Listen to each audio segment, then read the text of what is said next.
안녕하세요. 주와 말씀의 교회 말씀 묵상입니다. 오늘은 요한복음 6장 22절부터 29절까지의 말씀을 함께 묵상해 보도록 하겠습니다. 우리가 지난 시간에 살펴본 것처럼 예수님께서는 오병이어의 기적으로 수많은 사람들을 먹이셨습니다. 놀라운 능력을 보여주셨던 거죠. 그리고 사람들은 이것을 보고 예수님을 자신들의 왕으로 삼으려고 했는데요. 예수님은 사람들을 피해서 산으로 가신 후에 또 밤새도록 기도하시다가 다시금 갈릴리 바다를 건너서 가버나움으로 오셨습니다. 제자들과 함께 오셨죠. 그리고 사람들은 오병이어의 기적을 본 후에 예수님을 자신들의 왕으로 삼기 위해서 계속 예수님을 찾아다녔습니다. 이곳저곳 찾아다니다가 이제 비로소 예수님께서 가버나움으로 오신 것을 발견하게 된 거죠. 요한복음 6장 24절, 25절 보십시오. 무리가 거기에 예수도 안 계시고 제자들도 없음을 보고 곧 배들을 타고 예수를 찾으러 가버나움으로 가서 바다 건너편에서 만나서 랍비여 언제 여기 오셨나이까 하니. 그리고 그때 예수님께서는 자신을 찾고 있었던 그 무리들에게 이렇게 말씀을 하셨습니다. 26절입니다. 예수께서 대답하여 이르시되 내가 진실로 진실로 너희에게 이르노니 너희가 나를 찾는 것은 표적을 본 까닭이 아니요 떡을 먹고 배부른 까닭이로다. 여기에서 예수님은 너희가 나를 찾는 것은 표적을 보았기 때문이 아니다. 내가 너희에게 베푼 이 기적을 보았기 때문이 아니다. 이렇게 말씀을 하셨습니다. 그렇다면 이 예수님의 말씀은 무슨 의미였을까요? 일단 여기에서 예수님이 말씀하신 표적이라는 것은 헬라어로 세메이온이라는 단어인데 이는 요한복음에서 굉장히 중요한 단어입니다.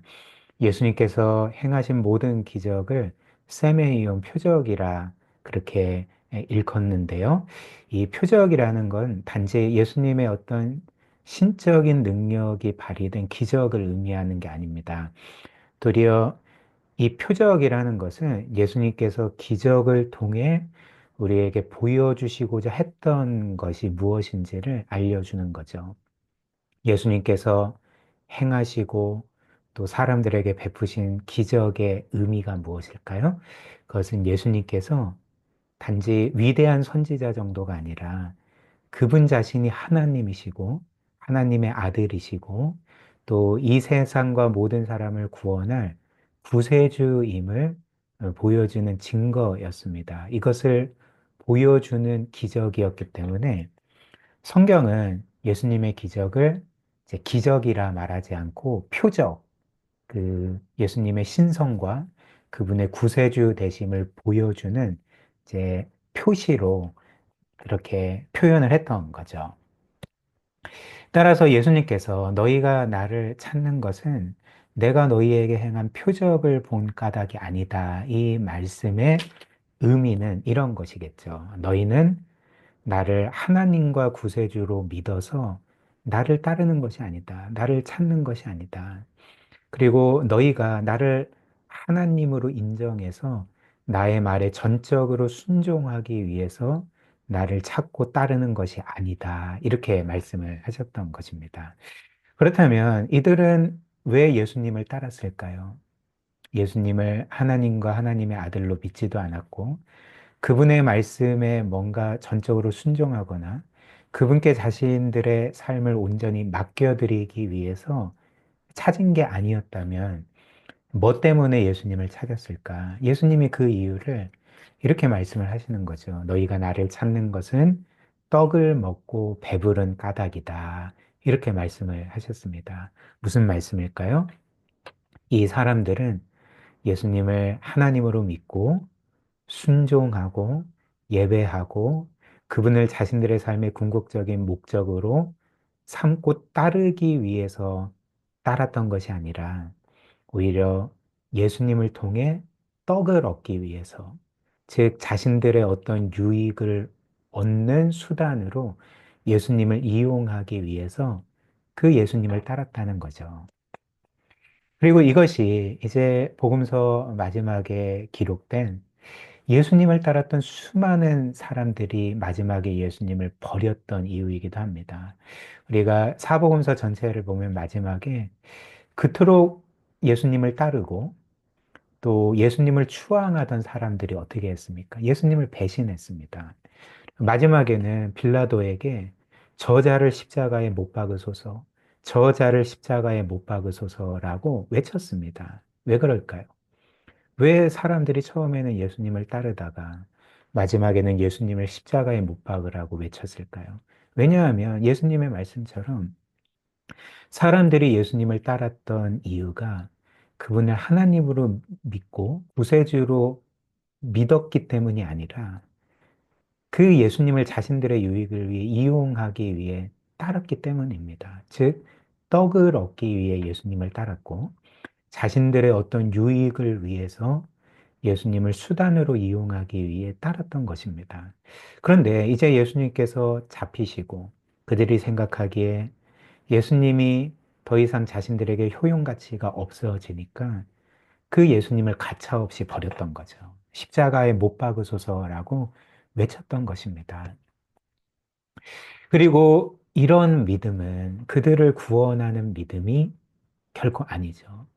예수님은 이것을 아셨기에 이어서 예수님이 이들에게 이렇게 말씀을 하셨습니다. 27절 보십시오. 썩을 양식을 위하여 일하지 말고 영생하도록 있는 양식을 위하여 하라. 이 양식은 인자가 너희에게 주리니 인자는 아버지 하나님께서 인치신 자니라. 이렇게 말씀하셨습니다. 썩을 양식을 위해서 일하지 말고 영생하도록 너희를 구원하는 양식을 위하여 일하라. 이렇게 말씀을 하셨죠.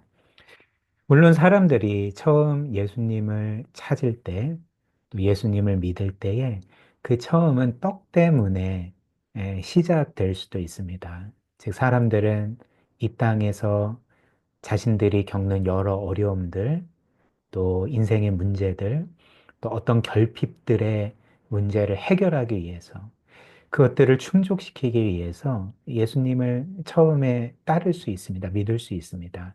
그리고 이것은 나쁜 것은 아닙니다. 그러나 성경이 우리에게 말하는 바, 예수님께서 오늘 너희는 썩을 양식을 위해서 일하지 말고 영생하도록 하는 양식을 위해서 나를 따라야 된다. 이 말씀의 의미가 무엇입니까? 처음에는 이 땅의 양식을 위해서 예수님을 찾을 수 있지만 거기에서 멈추면 안 된다는 거죠. 더 나아가 예수님께서 이 땅에 썩을 양식이 아니라 단지 우리의 인생의 문제를 해결하기 위해 이 세상에 오신 것이 아니라 그분이 우리에게 주실 수 있는 궁극적인 것은 영생하도록 하는 양식인 것입니다. 그분 자신이 우리를 영원토록 구원하러 오셨고 영원한 생명을 주시기 위해 오신 분임을 우리가 깨달아야 한다는 거죠. 그래서 27절 한 번만 더 보십시오. 썩을 양식을 위하여 일하지 말고 영생하도록 있는 양식을 위해서 일하라. 그리고 그 양식은 누가 줍니까? 인자가 너희에게 주리니. 예수 그리스도만이 우리에게 주실 수 있습니다. 그리고 인자는 아버지 하나님께서 인치신 자다. 우리의 구세주로 세우신 자다. 이렇게 말씀을 하셨던 것입니다. 그렇다면 당시의 사람들은 예수님의 이 말씀을 이해했을까요? 본문 말씀을 보면 이제 어느 정도 이해했던 것 같습니다. 즉, 그들은 예수님의 이 말씀, 썩을 양식을 위해서 일하지 말고 영생하도록 하는 양식을 위해서 일하라. 이 말씀을 들었을 때 이제 이렇게 생각했던 것 같습니다. 아, 지금 예수님께서 우리가 이 땅의 양식을 넘어서 우리의 구원과 또 영원한 생명의 양식을 얻어야 함을 말씀하시는 것이구나. 이렇게 생각을 했을 것입니다. 왜냐하면 그들은 이어서 예수님께 이제 이렇게 물었기 때문에 그렇죠. 28절 보십시오. 그들이 묻되 그렇다면 우리가 어떻게 하여야 하나님의 일을 할 수 있습니까? 여기에서 하나님의 일은 무엇이겠습니까? 이들이 물은 하나님의 일이 뭡니까? 우리가 그것을 하길 원합니다. 할 때 그 하나님의 일은 모든 사람들이 하나님께 구원받기 위해서 해야 될 일을 가리킵니다. 즉, 사람들은 이렇게 말했던 거죠. 예수님, 당신이 썩을 양식이 아니라 영생하도록 있는 양식을 위해 일하라고 했는데, 그렇다면 우리는 구원받기 위해서 해야 될 하나님의 일이 뭡니까? 그 하나님의 일이 구체적으로 무엇인지 알려주십시오. 그렇다면 우리가 그것을 행하겠습니다. 이런 식으로 말을 했던 거죠. 즉, 이들이 오해했던 바가 무엇입니까? 주님은 그들에게 썩을 양식이 아닌 영생하도록 있는 양식을 위해서 일해야 되고, 그런데 그 양식은 바로 내가 너희에게 주는 거다라는 이 예수님의 말씀을 어떻게 이해했냐면, 아, 그래. 그렇다면 내가 예수님께서 가르쳐 주신 하나님의 일들을 최선을 다해 행할 거야. 그리고 온전히 지킬 거야. 그래서 그 결과로서 내가 하나님께서 주시는 구원을 획득할 거야. 즉, 나는 나의 행위와 노력과 성취의 대가로 값을 치르고 구원을 받고 영생하도록 하는 그 양식을 얻을 거야. 난 그렇게 할 수 있어. 이렇게 오해를 했던 것입니다. 그래서 이들은 하나님의 일이 뭡니까? 우리가 그 일을 해서 구원받겠습니다. 라고 그렇게 말했던 거죠. 사랑하는 여러분, 이는 당시 사람들이나 또 현재 수많은 사람들이 예수님을 어떤 분으로 생각하는지를 잘 보여주지 않습니까? 당시 사람들은 예수님을 어떤 존재로, 어떤 인물로 생각을 했을까요? 당시 사람들은 예수님을 단지 자신들을 직접 구원하는 구세주로 생각하지 않고 그 예수님을 단지 자신들에게 구원받는 법을 알려주는, 그래서 구원받기 위해서 행해야 되고 지켜야 될 하나님의 법과 가르침들을 알려주는 어떤 경건한 선지자나 교사 정도로 생각을 했던 것입니다. 그래서 그들은 이렇게 생각을 한 거죠. 예수님께서 우리에게 구원받는 법이 적힌 그 교과서를 툭 던져주고 아니면 하나님의 법전을 던져주고 너희가 구원을 받기를 원하니 그렇다면 내가 너희에게 준 이 가르침, 내가 너희에게 건네준 이 교과서에 적힌 대로 그 하나님의 모든 뜻들을 다 지키면 된다. 완벽하게 지키면 너희는 구원받을 거다. 이런 식으로 오해를 했던 것입니다. 결코 그렇지 않죠. 누구도 예수님께서 우리에게 주신 모든 가르침들을 지킴으로써 구원을 받을 수가 없습니다. 한번 생각을 해보십시오. 예수님의 대표적인 가르침은 산상수훈일 것입니다. 그리고 예수님은 산상수훈을 비롯한 정말 실로 주옥 같은 많은 하나님의 말씀과 가르침들을 우리에게 전해 주셨죠. 그리고 사람들은 그 예수님의 가르침들을 굉장히 귀하게 여깁니다. 아름답게 여기죠. 그런데 예수님이 우리에게 주신 가르침들의 내용, 그 핵심이 무엇인지 아십니까? 원수를 사랑하되 정말 최선을 다해 사랑하고 그 원수를 용서하라는 것입니다. 그리고 누군가가 내 오른뺨을 치면 왼뺨을 돌려대라는 그런 가르침입니다. 그리고 예수님의 가르침은 또 뭡니까? 위선과 외식이 없는 삶을 살라는 것이고, 또 하나님 앞에서는 단지 겉으로 드러나는 살인이나 간음을 저지른 것만이 살인이나 간음이 아니라 우리의 마음으로 누군가를 미워하면 살인이고 또 우리의 마음으로 음욕을 품으면 그것은 간음이다. 너희는 완전히 거룩하고 순결한 삶을 살아야 된다. 이것이었습니다. 그렇다면 이 모든 가르침들을 완벽하게 지킬 수 있는 사람이 있겠습니까? 그 모든 가르침들을 정말 하나라도 어김없이 온전히 지켜서 구원에 이를 수 있는 사람이 있겠습니까? 그럴 수가 없는 거죠. 그 누구도 지킬 수가 없습니다. 그래서 이와 관련해서 미국의 기독교 작가이자 또 학생들을 가르쳤던 교수였던 그 버지니아 스템 오웬스라는 사람이 있는데요. 그는 어느 날 자신이 가르치는 학생들에게 복음서의 산상수훈을 읽고 이제 독후감을 내는 그 숙제를 내주었습니다. 그리고 학생들은 어찌됐든 교수가 숙제를 내줬기 때문에 산상수훈을 다 읽은 거죠. 근데 그들이 어떤 반응을 보였는지 아십니까? 학생들은 산상수훈을 읽고 이런 반응을 보였다고 합니다. 난 이것이 싫습니다. 이 산상수훈의 모든 가르침은 나를 죄인으로, 마치 죄인처럼 만들고 내게 완벽한 삶을 요구하기 때문에 나는 이 산상수훈을 읽는 내내 절망할 수밖에 없었습니다. 나는 이렇게 살 수 없습니다. 이제 이런 반응을 보였다고 합니다. 그리고 20세기의 영국의 위대한 설교자라 불리는 마틴 로이드 존스는 이 예수님의 가르침인 산상수훈에 대해서 그래서 이렇게 말했습니다. 산상수훈을 처음부터 끝까지 제대로 읽은 사람은 하나님, 저를 이 산상수훈에서 구원해 주십시오라고 말할 것이다. 이렇게 말했습니다. 누구도 지킬 수 없다는 거죠. 이 산상수훈은 우리의 구원의 방편이 될 수 없습니다. 우리를 절망하게 만들 뿐입니다.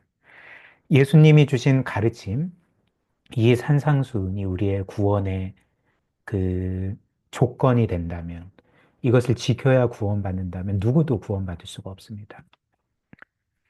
그러나 성경이 우리에게 알려주는 예수님은 어떤 분이십니까? 예수님은 단지 이 세상의 선생으로, 교수로, 교사로 혹은 선지자로 오신 것이 아닙니다. 예수님은 이 땅에 오셔서 단지 우리에게 너희가 이것저것을 하면 구원을 받을 거다. 내가 너희에게 준 가르침을 어김없이 다 지키면 구원을 받을 수 있다. 이런 구원받는 법을 알려주신 분이 아닌 거죠. 예수님은 어떤 분이십니까?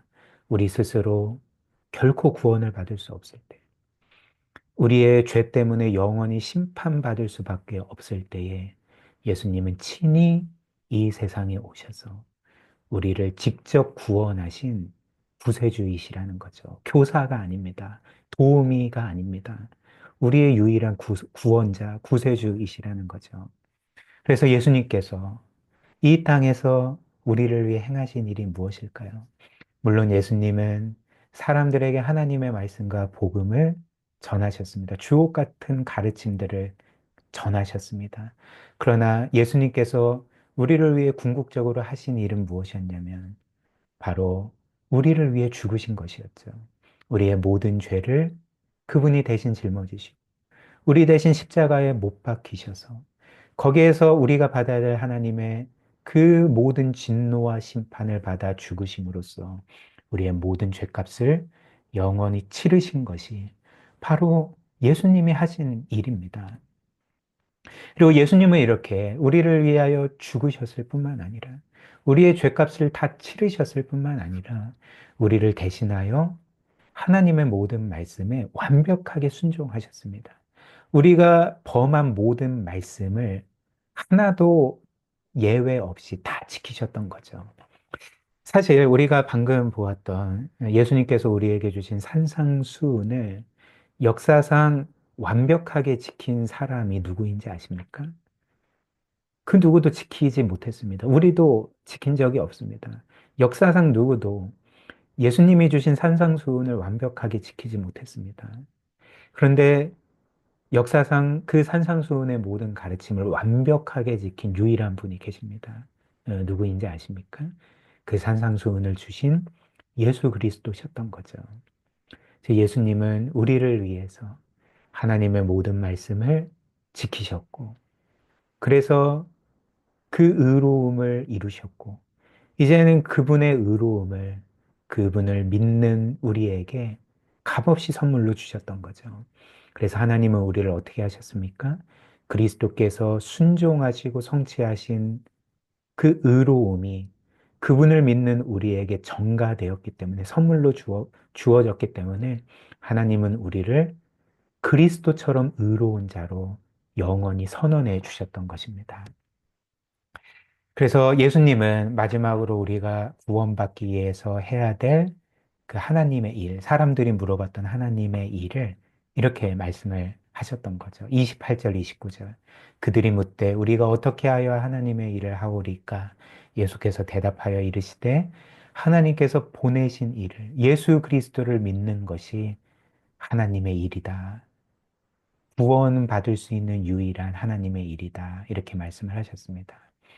이처럼 우리가 구원받기 위해 해야 될 일은 예수님을 믿는 것밖에 없습니다.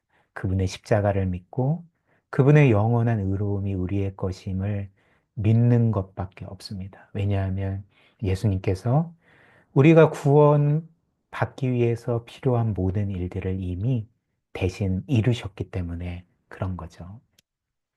우리 함께 기도합시다. 오늘 말씀처럼 예수님을 믿는다는 것은 그분을 우리의 어떤 유익을 위한 수단으로 이용하는 것이 아닙니다. 도리어 예수님을 믿는다는 것은 우리의 모든 소망을 오직 그분께 두는 거죠.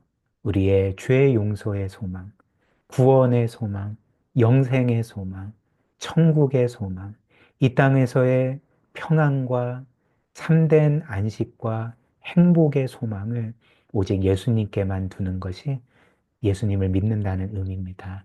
그리고 우리가 이렇게 우리의 모든 소망을 예수님께 둘 때 그 모든 소망은 절대적으로 안전하죠. 이를 굳게 믿고 늘 예수님 안에서 참 안식과 평안을 누리고 그리고 우리를 구원하신 그 예수님을 영화롭게 하는 삶을 매일 살아갈 수 있도록 우리에게 그런 은혜 달라고 함께 기도하도록 하겠습니다.